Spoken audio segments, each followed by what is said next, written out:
Bonjour Monsieur Stéphane Gatineau. Bonjour. Vous avez été maire de Sevran de 2001 à 2018 et puis récemment vous avez appris que j'ai fait l'objet d'une mesure individuelle de contrôle administratif et de surveillance, ce qu'on appelle une MICAS. À ce titre, nous recherchons certaines personnes et personnalités qui sont capables de rétablir certaines vérités sur les propos mensongers et calomnieux qui ont justifié cette mesure à mon encontre. C'est à ce titre qu'on vous a sollicité en tant que premier magistrat de la ville de Sevran pendant un certain nombre d'années, avec qui nous avons pu échanger, collaborer sur certaines actions associatives. Donc c'est pour ça qu'on récolte votre témoignage et je vous remercie de bien vouloir vous prêter au jeu aujourd'hui pour rétablir certaines vérités me concernant d'une part et concernant mon acolyte, pour reprendre les termes de l'amicas, d'autre part. On va y aller point par point. Le premier élément qui m'est reproché, c'est de fréquenter une personne, donc mon acolyte, qui est connu, soi-disant, pour son profil salafiste, donnant des cours de sport de combat à la mosquée des Radars à Sevran, pour que les gens puissent partir faire le djihad. C'est mon acolyte, mon collaborateur, vous le connaissez bien depuis de nombreuses années. Qu'est-ce que vous pouvez dire à ce sujet-là ? Déjà vous saluer et puis simplement dire que vous m'avez interpellé effectivement suite à cela, que j'ai fait une déclaration par écrit, un témoignage par écrit qui reprend un certain nombre de points qu'on a sur des initiatives, comme vous l'avez dit, des actions auxquelles j'ai participé, auxquelles j'ai aidé, ou la vie de vos associations, des différents collectifs sur plusieurs années. J'ai connu Alain il y a maintenant longtemps, je dirais 2011, 2012, 2013, dans ces années-là. C'est un vrai personnage. Voilà, c'est-à-dire qu'on peut être d'accord, pas d'accord. On est en tout cas dans le débat. On a toujours été dans un débat, je pense, constructif, des positionnements différents. Quand j'ai vu ça, j'ai quand même légèrement souri pour deux raisons. Un, parce que déjà Alain est chrétien. Donc je le vois pas avec des salafistes djihadistes et ces gens-là. J'ai du mal à vraiment le voir.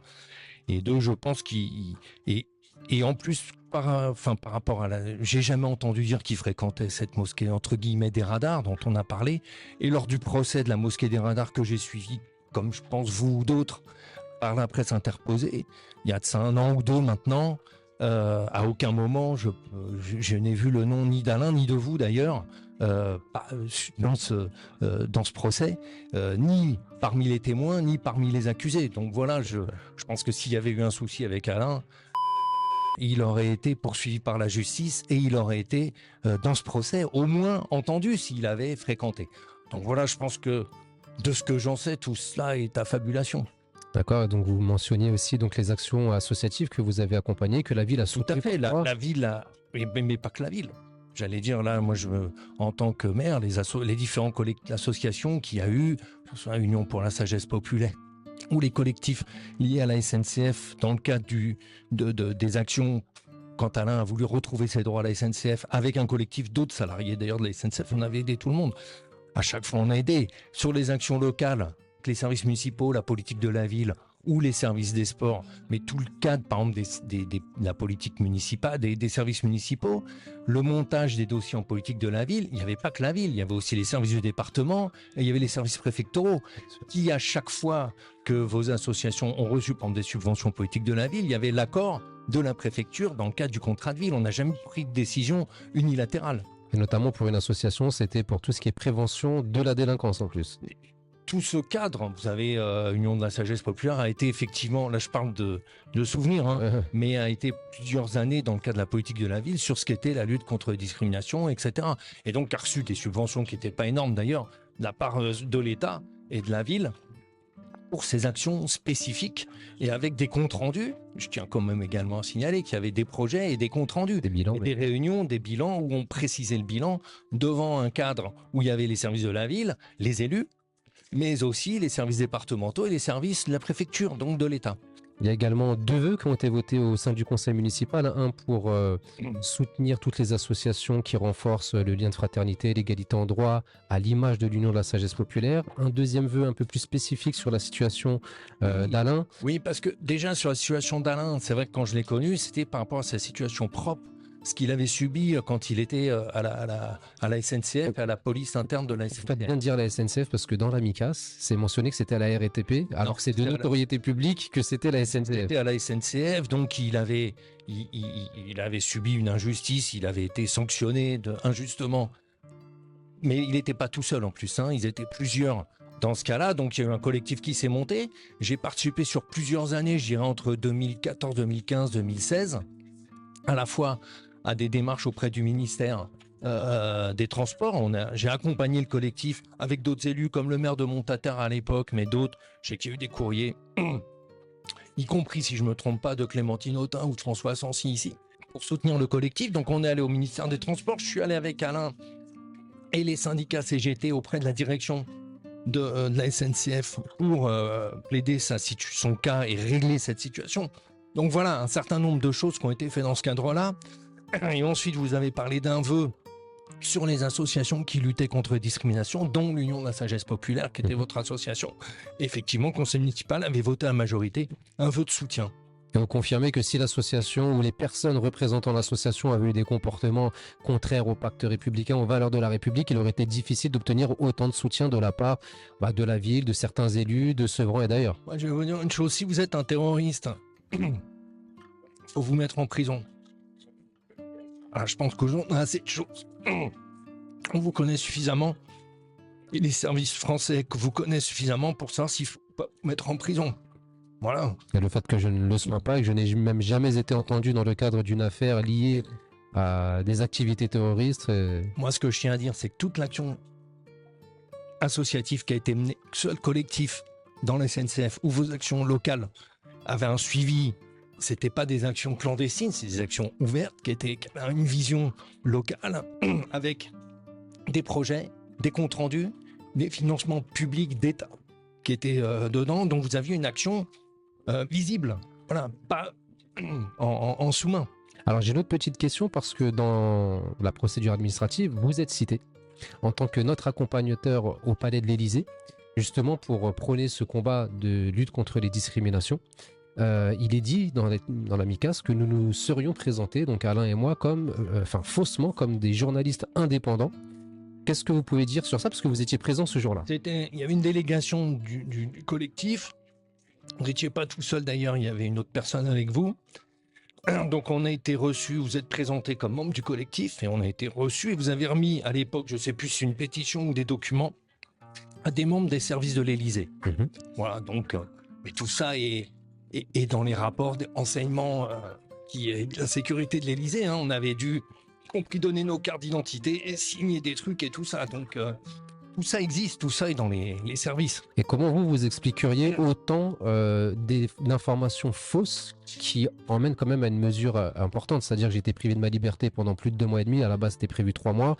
Le préfet de la Seine-Saint-Denis a repris tous ces éléments qu'il savait pourtant être mensongers pour envoyer la police à mon domicile pour une visite domiciliaire avec la porte qui a été cassée, mes enfants, mon épouse qui ont été braqués à l'arme de guerre. Donc c'est quand même des choses qui ne sont pas anodines, qui sont suffisamment graves.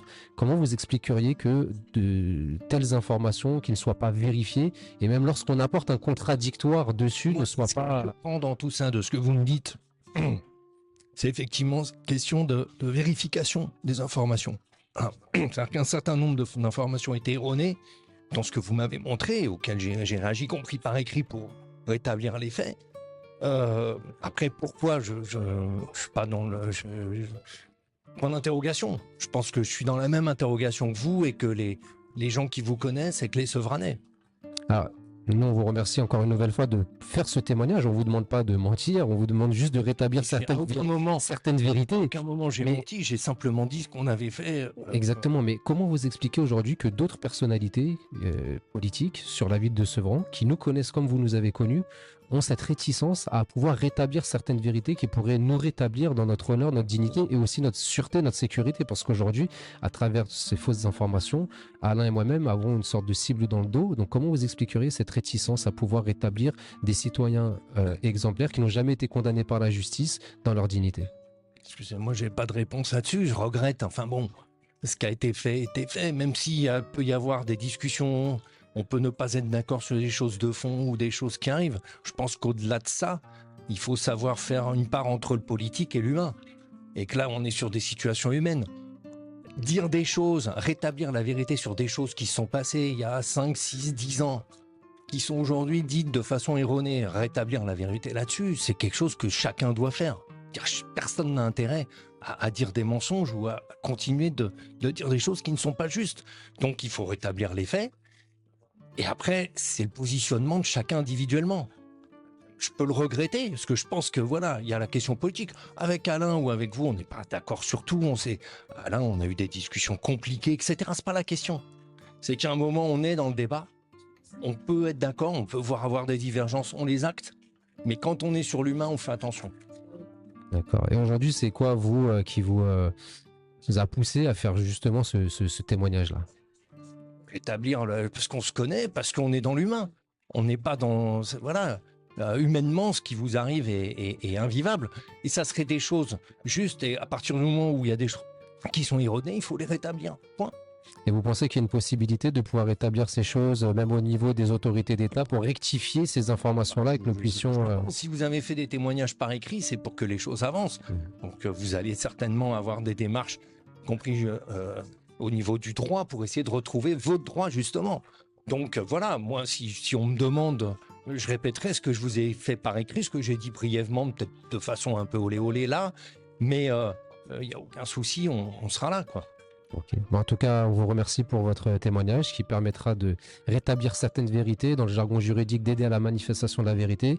Moi aussi, au nom de mon épouse et mes enfants, je vous remercie parce que c'est important aussi de pouvoir recenser ce type de témoignage parce qu'ils ont vécu quand même quelque chose qui aurait pu être dramatique, qui laisse quand même des stigmates, peut-être des séquelles. C'est, comme on dit, la vie s'écrit à l'encre indélébile. C'est des images qu'ils garderont à jamais dans leur mémoire. Donc, en leur nom, je tiens à vous remercier aussi parce que c'est pas forcément évident. Et de voir qu'il y a cette solidarité républicaine de la part de certains acteurs de la vie démocratique, c'est important parce que ça leur redonne aussi espoir en cette humanité, en cette solidarité, quelles que soient les divergences politiques qui peuvent exister. Mais revenir, comme vous le disiez à juste titre tout à l'heure, sur l'humain, c'est très important et ça leur montre une belle image en tout cas de solidarité.